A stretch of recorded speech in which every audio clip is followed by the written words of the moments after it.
Montgomery, Alabama is a place that's a crucial site for African American and American history. It's a city where men and women risked life and limb to give us the freedoms we enjoy today. My name is Nelson George for BlackAtlas.com. Welcome to Montgomery.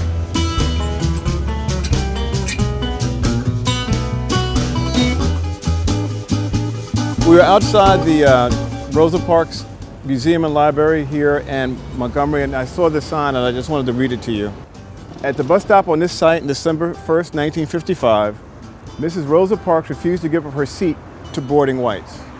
This brought her arrest. The boycott began December 5th, the day of Parks' trial, as a protest by African Americans for unequal treatment they received on the bus line. Refusing to ride the buses, they maintained the boycott until the U.S. Supreme Court ordered integration of public transportation 1 year later. Following Rosa Parks' act of defiance in December 1955, the blacks of Montgomery decided to fight the fact that they were discriminated against and would not take the buses. They organized their own carpool system using some 350 cars, several pickup locations, and a great deal of love and passion.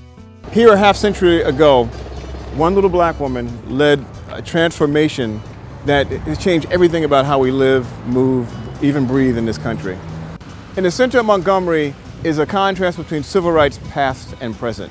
Right there in the corner are the offices of the Dexter Avenue Baptist Church. Behind that is the actual Dexter Avenue Baptist Church, was where Dr. King was minister in 1955 when Rosa Parks stayed on the bus. Now, this building right here is the Southern Poverty Law Center. It is a contemporary organization that deals with issues, not just voting rights violations, but also sex trafficking, immigration, and even hate groups. In a survey on their website last year, they named over 1,000 hate groups in the United States.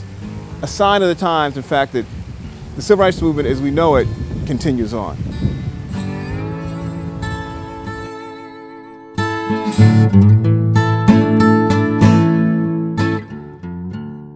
Behind me is beautiful sculpture. It's done by Maya Lin.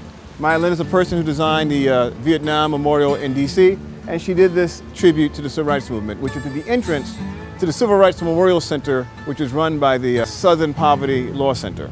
It's another place in Montgomery that celebrates the legacy of the struggle.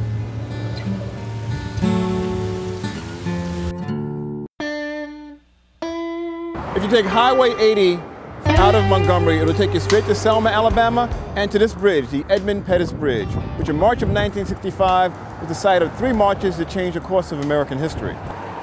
Those courageous marchers are documented at the National Voting Rights Museum, which is the base of the Edmund Pettus Bridge, and every March at our annual Jubilee event that celebrates those heroes.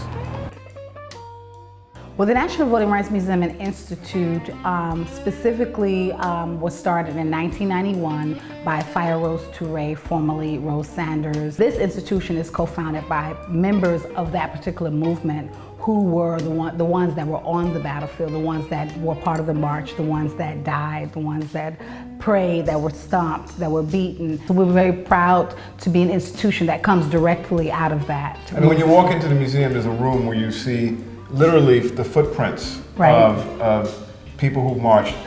Those footprints represent those individuals that were on that bridge. We call them foot soldiers of the movement. And if it wasn't for these foot soldiers, those that sacrificed their lives, they didn't care about the job, they didn't care about what the teacher was going to say, what their parents were going to say, we wouldn't have the right to vote as black people. You were how old? I was 11 years old. I was 11 years old. You know. And that was the thing about this movement was once Dr. King got involved and the movement really heated up, they wanted to have demonstrations in front of the courthouse every day. So they came up with a strategy that during the work week, when adults couldn't go to the picket line, they started encouraging students, walk out of school and go to the picket line. Right. So that's what we would do. We would go to school, we'd walk out of school, we'd go to Brown Chapel Church, because we'd always line up at the church. Then we'd march from the church down to the courthouse. And you did this every day? Not every day, but many days. And this jail represents when people demonstrated and protested, they would be arrested on several occasions. They didn't arrest you every day, but on occasion they would have those school buses lined up waiting on people to march, and they would arrest you. When they would arrest people and take them to jail, they would separate the genders, the boys from the girls. They would pack all the boys in a couple cells, anywhere between 15 and 20.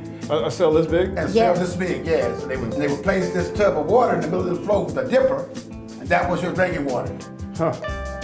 And if you was a minor under 18 years old, you had to stay in there until your parents came to sign you out. And so sometimes you was in jail up to 2 to 3 days before everybody got signed out. So what do you think about the legacy of all of that now?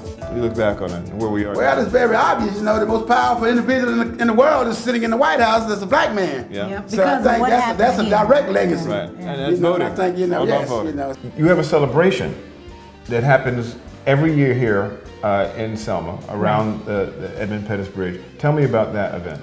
Well, it's called Jubilee. It's the Bridge Crossing Jubilee. It's an annual event. This year is going to be our 18th anniversary, and it commemorates Bloody Sunday and the Selma to Montgomery March and all of those martyrs that died for us to be where we are today. But then also it's a celebration. It's a celebration of something that's great, something that we fought for that actually became a reality of us. So that's why it's important for people to come to Selma, because when you come to Selma, not only are you able to become a witness of this great history and to see the names of those individuals who sacrificed their lives on the battlefield for us, but you also participate in the actual events. You can also see what it feels like, what it smells like, what it looks like, you know, and then psychologically, I think it has an impact on you, and it gives you the opportunity to be at peace with where you are in your life and to know that we still have, our struggle continues.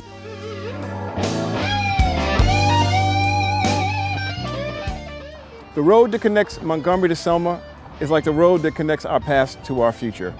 Because of the struggles and the sacrifices the people who worked and walked up this road made, we have the present that we enjoy and the future we look forward to.